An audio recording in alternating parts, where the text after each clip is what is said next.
Good evening from New York. Today, President Obama came to New York City. He started at Engine 54, Ladder 4, the pride of Midtown, a firehouse that lost 15 of its own on 9/11.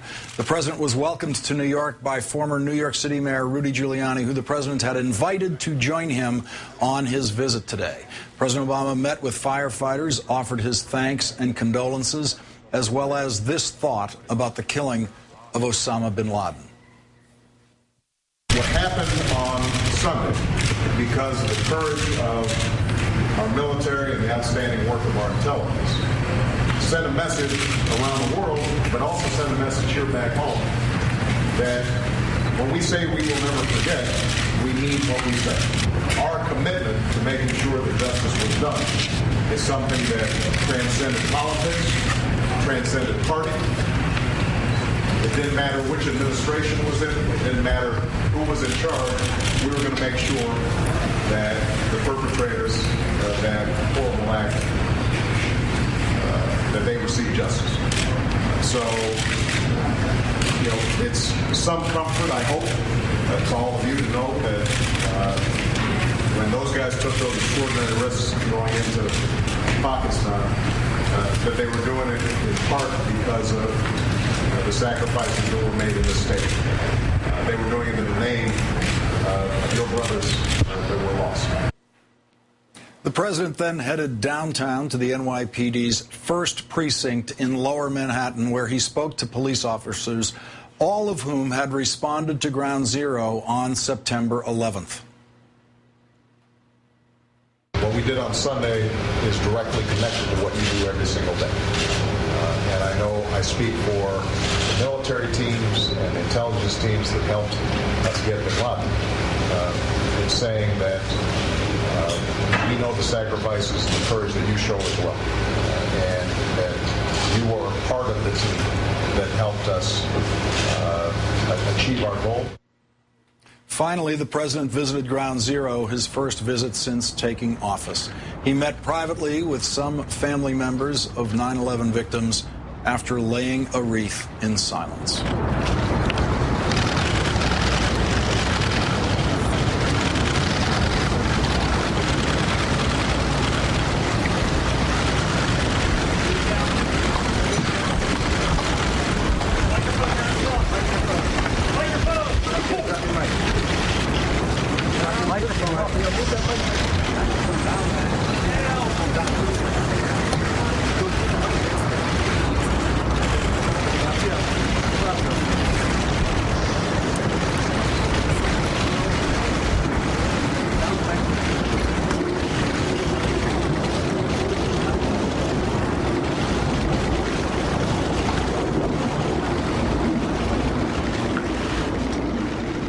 Joining me now is one of the family members who met with President Obama. Kiri Lamac's mother, Judy, was aboard one of the hijacked planes that hit the World Trade Center.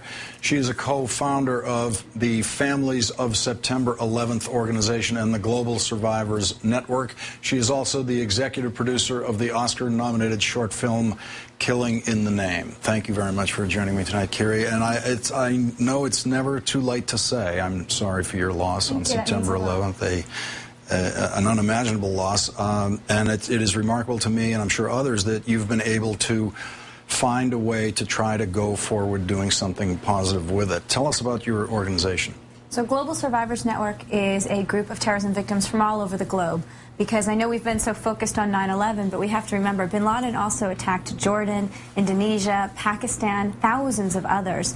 And so we've united victims around the globe to speak out against terrorism because we believe our voices can be stronger and louder and more persuasive than that of the terrorists. And you met with the president today. Did you get a chance to talk to him? I did. First of all, I gave him a big hug, maybe a little too big. I said, it's not just from me, it's from my sister, it's from my nephews and my dad and my entire family, and most importantly from my mom, because she'd want to say thank you. Not because she's a vengeful person, but because there was a man out there who was wanting to harm others. And my family's already been harmed once. She wouldn't want anything to happen to my nephews, the grandsons she never got to meet. What did the president say to you? Do you remember? Sometimes people blank out on it. It's so exciting sometimes. Well, it was very intense. There were a lot of families there. We all wanted to clap and say thank you. But, you know, I had a nice chat with him, told him about our documentary film and how I hoped he'll get to see it. He even signed a copy of it for me. And just told him that his speech meant so much to me and my family and to so many others. Because to listen to your president say, I went in and I got the guy who did this, and I did it for you. And I know that today we have the camera facing us and people are talking about it, but tomorrow and the days after, my mom still won't be here. And his speech on Sunday night mentioned that and said it's all those unknown hours that really mark what it is to be a 9/11 victim and a victim of terrorism in any country, and he got it right. What was your experience of learning this news on Sunday night, and how have your feelings evolved through the week? It was pretty shocking. Sunday was actually my sister's birthday, so I was with her, I was with my father, with her husband, and it was late at night.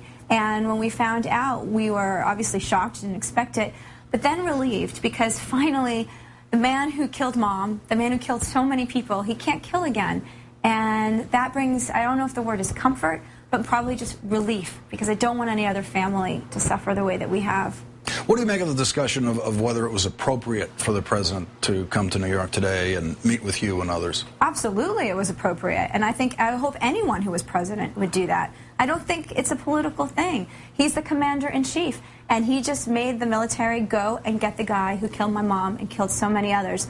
Absolutely, he should have met with us, and he should meet with more 9/11 families. In fact, I said that to him and to some of his advisors who were there, which is, while you're campaigning around the country, there are 9/11 families in every state. There are 9/11 families all over the globe. I hope you meet them, because they deserve the right to say thank you to you, too.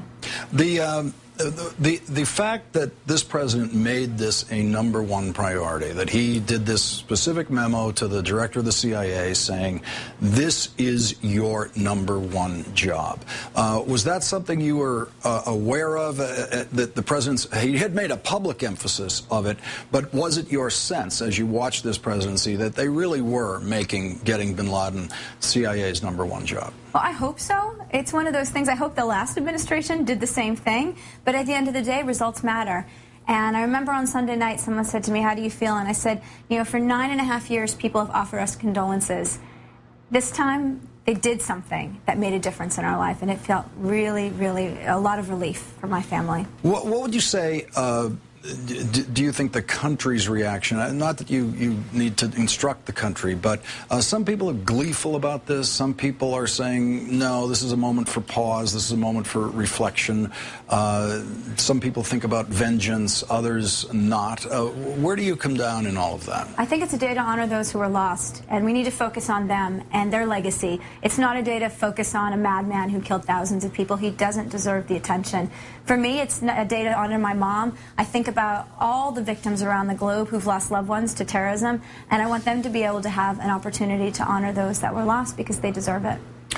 Carrie, thank you very much for joining us. Your mother's lucky to have you working to keep her memory alive. Oh, I do it for her. Thank you very much for joining us tonight. Thank you.